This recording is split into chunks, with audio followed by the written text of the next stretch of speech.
Okay, so now I am going to go through, I have this kind of helpful sheet, helpful tips on metabolic health, and I'm going to go through this. I'm just going to read through it. If you want it, I'll put a link in the description below and you can email me and I'll send you a PDF. All right, so it's about metabolic health, but it's basically about the Kate's Keto and the journey I've been on and what you need for 2024 that will really help you to get started and to get to understand what you're actually doing. This is not just a diet for weight loss, but weight loss is number one thing that's going to happen to you. It's also a way of life that you'll have forever and you never again need to worry about your insides or your outside. So, metabolic health introduction. Why is the nation so fat? This is kind of really what spurred me on in the end. How can the ketogenic diet and intermittent fasting help? How do I implement keto and intermittent fasting? What do I eat to get results? How do I adapt if I have insulin resistance? Very key. You're going to get to understand that. A case for keto to reverse type 2 diabetes. A case for keto to reverse dementia, Parkinson's, and autoimmune disease. And I have a little extra bit about cancer at the end and a Q&A with myself. So metabolic health, what I know and what you need to know in 2024. The sheet just fell off. So this is it. It's really good. You see my short as well. You might be able to screen grab it. But if you want, just email me and I'll send you a copy. So metabolic health, or gut health as it's commonly known, is on everyone's lips for 2024. We are finally clear of what goes on and its critical importance. We also know that if the gut microbiome is happy, then all of us is happy. And that is a fact, mentally and physically, guaranteed. Watch at Metabolic Mind on YouTube if you haven't already and you have some mental health issues. Oh my God, game changer, game changer. Mental and physical health is perfect, or as perfect as we can be if we look after the microbes in our gut. So it's the microbes in your gut that are dictating an awful lot of your mental and physical health. So even for teenagers, and get them off carbs. Start feeding them eggs and stuff. So if we look after our microbes in our gut and focus on healthy fat and protein, the two big names you need to know for 2024, fat and protein, fat and protein, fat and protein. Keep repeating it like a Barney song. The ketogenic diet, or as I like to call my version, the Kate's Keto diet, involves high fiber, good unsaturated and some saturated fat, and a decent amount of protein. I am not bothered if people get this through carnivore, strict keto, vegan, vegetarian, or my own version of Kate's Keto, which is a mix of basically an omnivorous diet with a mix of carnivore and keto. So it does involve, in all cases, cutting out refined carbohydrates and refined sugar. So the most important part of this diet, intermittent fasting, which is very important. You can't do intermittent fasting if you're on carbs. It's very, very, very, very hard because your body will want the blood sugar spike that you had at the last meal that you had carbs. So you're going to have to do ketogenic. You just, look, let's face it, intermittent fasting is not possible with carbohydrates, with refined carbs particularly. And it can be done easily, which is so true. I have not yet eaten today. I'm drinking coffee. I won't eat probably till 1 or 2 o'clock.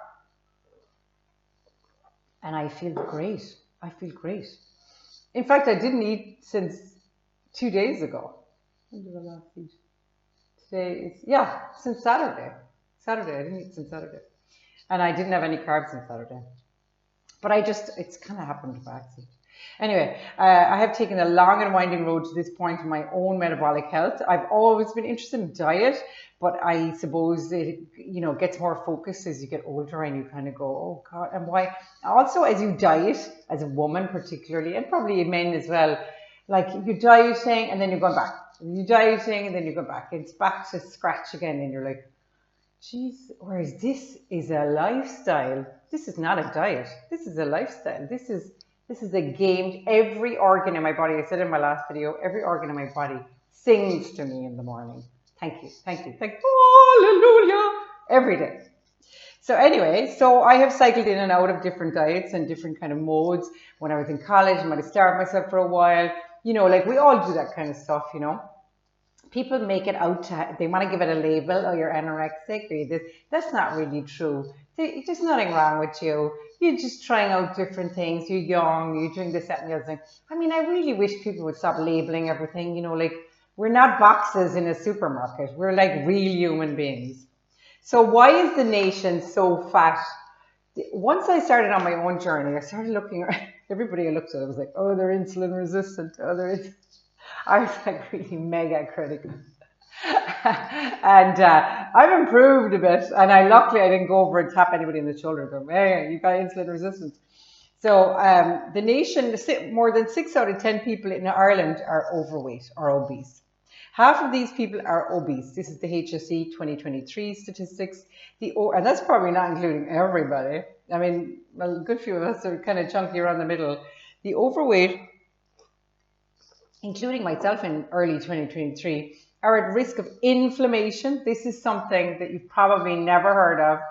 Inflammation is really the root cause of all chronic illness, all cardiovascular illness, cancer, the beginnings of cancer, which is a metabolic illness. Read Dr. Thomas Seyfried. Oh my God. He wasn't the first. The initial, where they discovered that cancer was a metabolic illness was discovered in the 1940s. But nobody wanted to listen because it's like, oh, no, we need drugs. They still haven't found a drug, and cancer rates are skyrocketing.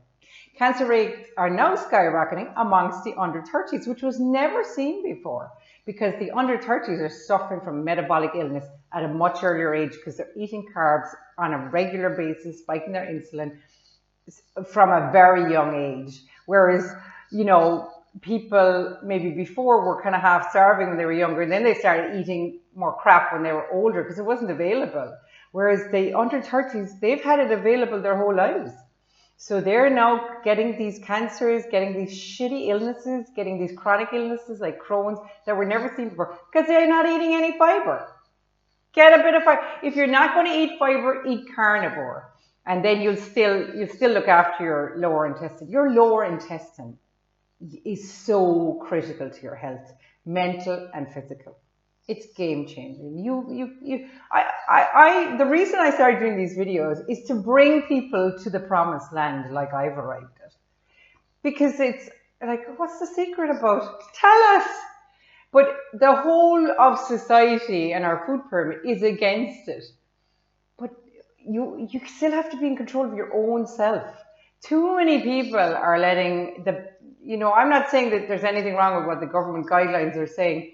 I mean, they are wrong, but sometimes it takes years and years and years for these things to come good, to be seen as being right. So we might have, instead of waiting for that, look after yourself, look after your own health. So anyway, I could continue with this. There is a phenomenon also called skinny fat. This is where people are skinny and they suddenly drop down with type 1 diabetes because their pancreas is knackered. They have visceral fat inside their body. They're not displaying any on their outside, which is the subcutaneous fat, which unfortunately most of us women have to deal with, but and also men as well. But skinny fat is where you are packed with visceral fat on the inside. You don't even know it. You are eating too many carbs and you're spiking your insulin too often, and the fat is packing on the inside. You're damaging your organs, and eventually, there's some people that are skinny. There's quite a few. They're getting cancer. They're getting other metabolic illnesses or chronic illnesses like Crohn's, like colitis. I mean, I saw a tragic video recently of the most beautiful, handsome guy I've ever seen. And he had just had a bag fit, he had his colon removed. And after it happened, he was never told to change his diet or anything like that. And then he discovered after it happened, and he had Crohn's, I think, and he had discovered on YouTube, oh my God, there's this carnivore diet and keto. So he decided to do it, and he said he felt the best of his life. And then he discovered that he could have actually fixed his Crohn's through ketogenic diet and carnivore. The carnivore is a more strict form of ketogenic diet where you don't really eat vegetables, you eat meat. And then there's different types of carnivore. I've tried it. I prefer having a load of veggies as well, to be honest. but it's mainly eggs and meat and butter and stuff like that. So he discovered that he could possibly have fixed his Crohn's, more than likely, and would never have had to have the stoma or the bag. And it's tragic. And he's only like 30, I think he was 35. And I was like, oh my God, like the information is not out there. And that's why I kind of started these YouTube videos, is to help people get the information, because I myself did not have this information. Even though when I look back, I think I was kind of seeking that there had to be, there had to be a way that you could carry on in life and not be starving all day long, not be constantly craving carbs all day long. So it's available, it's out there, but it's up to people like me to spread the word. Little by little, and it's so important that we know all this information. It's so important that we share this information and we take control of our own health. I recently read my own blood results because nobody else is going to do it, and they're oh, your cholesterol is too high. My cholesterol is high, but that's not the indicator of cardiovascular illness. I read the triglyceride to HDL ratio myself, and mine is perfect. So I'm perfectly perfect. And I am not in any risk of cardiovascular illness later on. I'm not at any risk. And I went away and read all my blood results, because immediately I can see I'm either really healthy or I'm in the shit. And I was really, really healthy. And that was after 6 months on keto with a long break at Christmas. So get scientific literacy as well, because, you know, we all kind of feel like the doctor is in control. The doctors don't know anything about diet.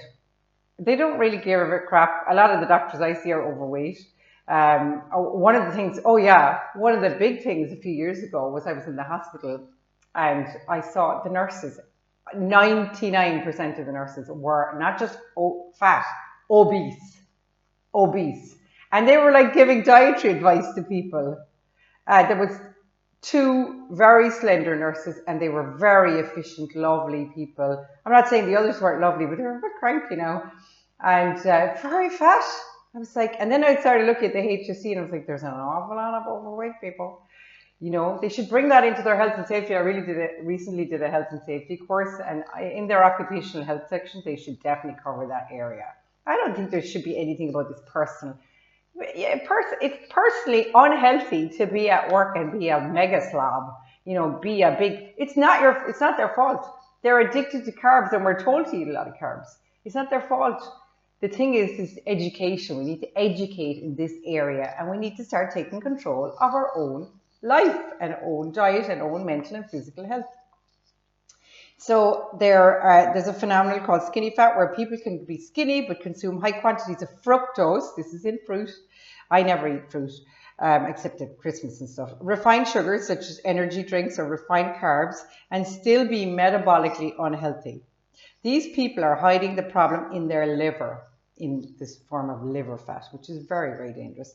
The fat stored in your liver is very dangerous, and 1 in 2 people are said to have non-alcoholic fatty liver, which never existed before except in alcoholics. That's why it's called non-alcoholic fatty liver. It's even turning up in kids now. Once known as alcoholics disease, but now seen in children as young as 3, and probably younger, but they're just not being brought to the hospital probably. So Dr. Robert Lustig, he's an amazing writer. He wrote an amazing book called Metabolic. I would advise everyone to read it. And he's like myself. He's not keto, but he's got a balanced approach to eating. You know, don't eat carbs all day. In 2022, I completed a certificate in health, safety, and welfare in the workplace at UCC, and I got a first-class honors, in part because of my paper on tackling obesity in women in the public sector. This was based on my kind of HSC experience and general view, and I got 97% in that out of 100. I still can't explain to you why I picked that topic, only that I was an ongoing fascination for how fat the staff in hospitals were, particularly the nurses. And I often thought, you guys work in healthcare? What are you doing weighing 22 stone? That's a bit of an exaggeration. I doubt anybody was weighing 22 stone. This was before I got fat myself, working in the public sector.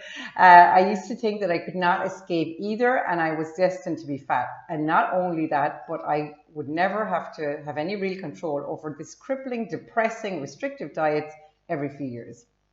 But the answer lay over the hedge all along.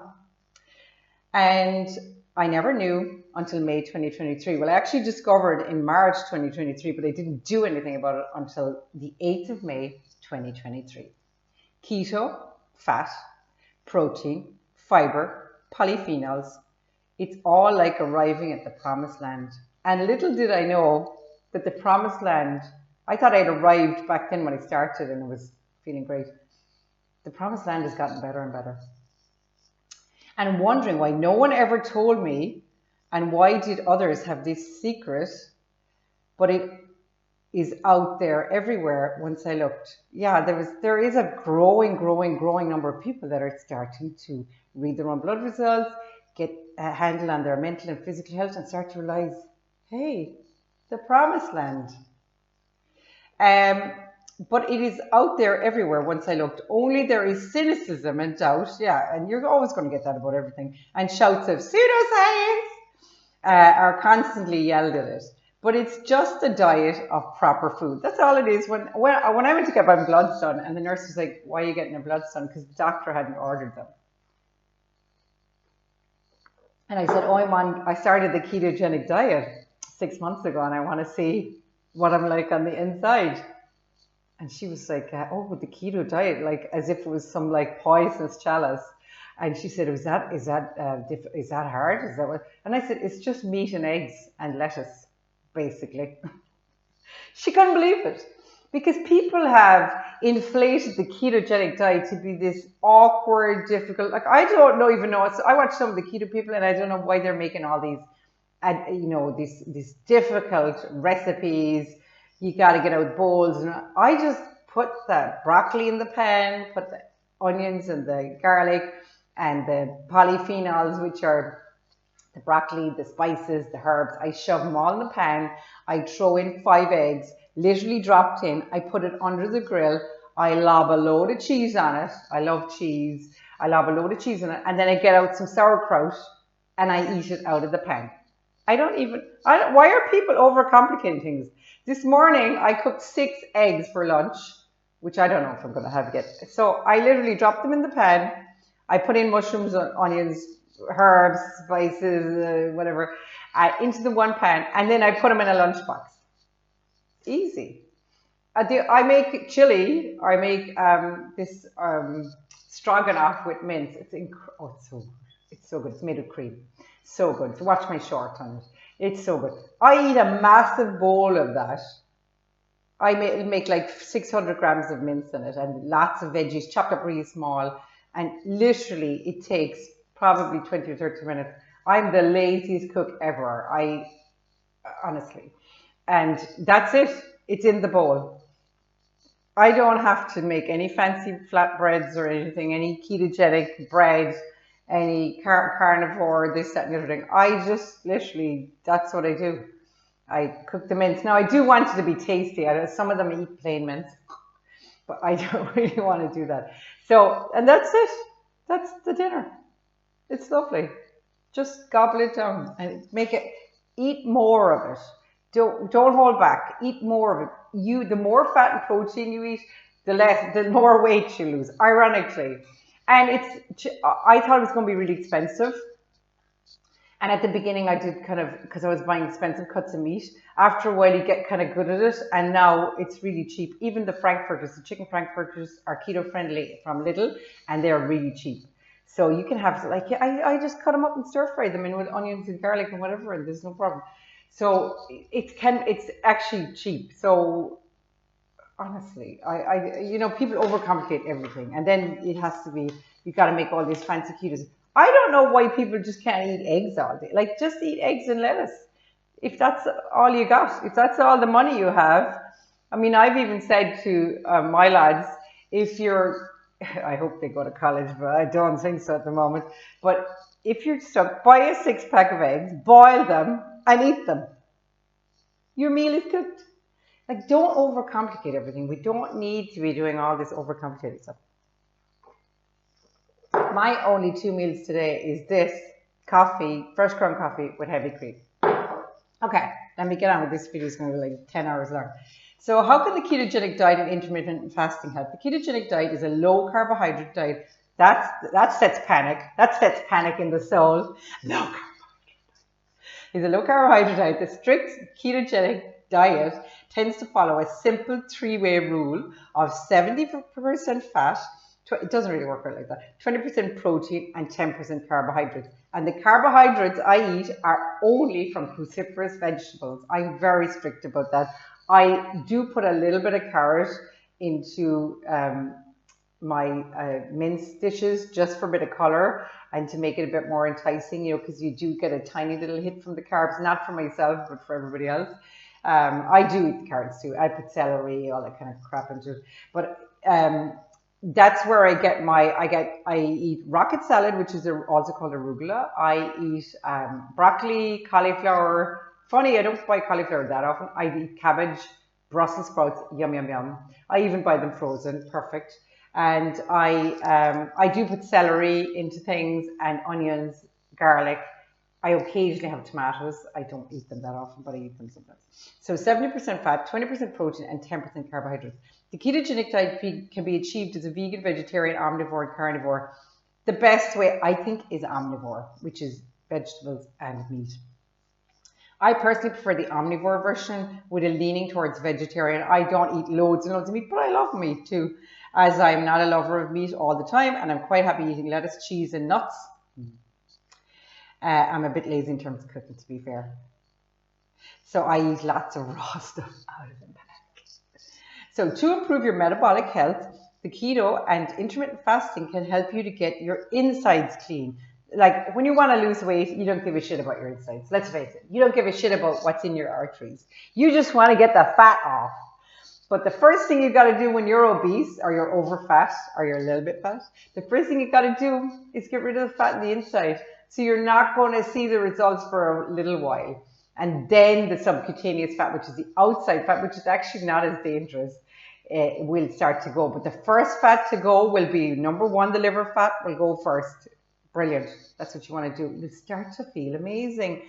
All the inflammation in your body will start to go away. You'll start to feel amazing. All the problems you have will disappear.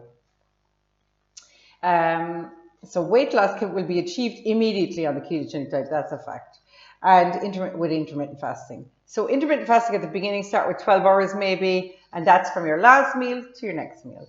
And then you can extend it a little bit as you go along. I mean, it took me a while for just having coffee and cream in the mornings. And then you get used to it. And it's great. No problem. And I have massive meals whenever I want. So I do kind of 16-8. So I'm not actually going to get through all of this. So if anybody wants it, email me for the PDF. I will show you some pictures of my food. So this is egg mayonnaise. These are my own pictures of my own food. This one is cheese and raw broccoli and some tomatoes and rocket and that's red onion. Oh, there's red, you know that kind of purpley cabbage, purpley lettuce. I think that's cabbage. It doesn't make any difference. So I would advise anyone to read the Obesity Code to really understand about insulin resistance. That's by Dr. Jason Fung. This is some of the other information that I have. The first survivors of Alzheimer's, written by Dale Bretterson, amazing doctor. He was a neurosurgeon. And then he started saying, why are people getting all these Alzheimer's? He was getting older himself as well. And he was going, Jesus, maybe I can do some, you know, maybe this is avoidable. Maybe Alzheimer's is not a definite thing. Even if you have what they call the Alzheimer's gene. The Alzheimer's gene is really just a predisposition to Alzheimer's, but it is not a foregone conclusion. If you manage your diet, you're not going to get Alzheimer's. So anyway, and this woman is also an expert in autoimmune. She's in New York City. She's became an expert in autoimmune diseases and prevention through ketogenic diet. So I explained what is fat. This is probably my favorite picture of my favorite meal. So these are pecans. This is mozzarella. This is cheddar cheese. We have good cheese in Ireland. This is a tiny bit of carrot. I must have slipped that day. This is cucumbers. Some people don't agree with eating cucumbers because they're part of the nightshades. I don't have them that often. Sometimes I have a cucumber inside. It's probably going to go off if I don't eat it. This is tomato. This is rocket salad, arugula. This is sun-dried tomatoes from olive oil. These are olives. I absolutely love olives. This is raw garlic. And then I drench this in extra virgin olive oil, and I use apple cider vinegar as the vinegar, or you can use balsamic vinegar. Sometimes I don't like the color of the balsamic because it goes into the cheese, so I use the apple cider vinegar. And that's a kind of a vegetarian plate. You can, I mean, I like meat too. I'm not really that fussy about it. So I have an amazing chart at the end of it here, and I'm giving all these YouTube people, all these YouTube links to some amazing doctors. This information is so, I have a section on what is the gut microbiome. And continued, honestly, stick to the day job. So that continues there. And then I have stuff on what is insulin resistance. So I'm really going into it. And there is an amazing researcher called Benjamin Bigman. Listen, guys, wake up. Read this guy. Why we get sick. He has been researching for years. He has established that every chronic illness, including cancer, including autoimmune, including Crohn's, including all of these horrible illnesses that are getting more prevalent, that they are rooted back to insulin resistance, which causes inflammation in the body, which damages the mitochondria. I know you don't give a shit about this. You just, oh no, I just want to listen. Wait, shut the fuck up. No, you will care. You will care about this. I don't know why people are happy being sick. I don't know why people are happy going to the doctor and being told, look, this is it. You're getting older. You're going to be sick. You're going to be flabby. You're going to be... No.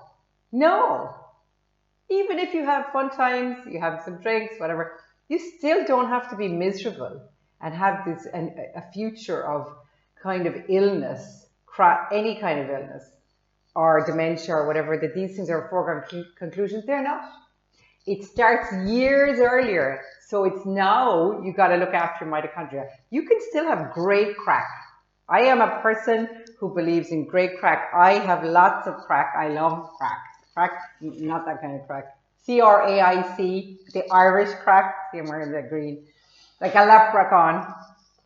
So keto, and I have a special little section on keto with cancer, because I really, I suppose my metabolic journey does start with cancer, in that my own brother died when he was 10 years old of cancer. I always wondered, and then you're always worried. I remember when I applied for my first mortgage, I was asked, did I have any relatives who died of cancer, of anything, odd?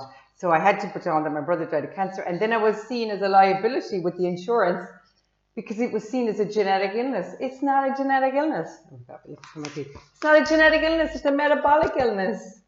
But there sometimes is a trigger, there's something else. But like, it can start in really young kids. Get your kids, if they've any signs of cancer or whatever, get them off carbs. Please get them off carbs. And I'm no angel with my kids. I'm no angel about carbohydrates.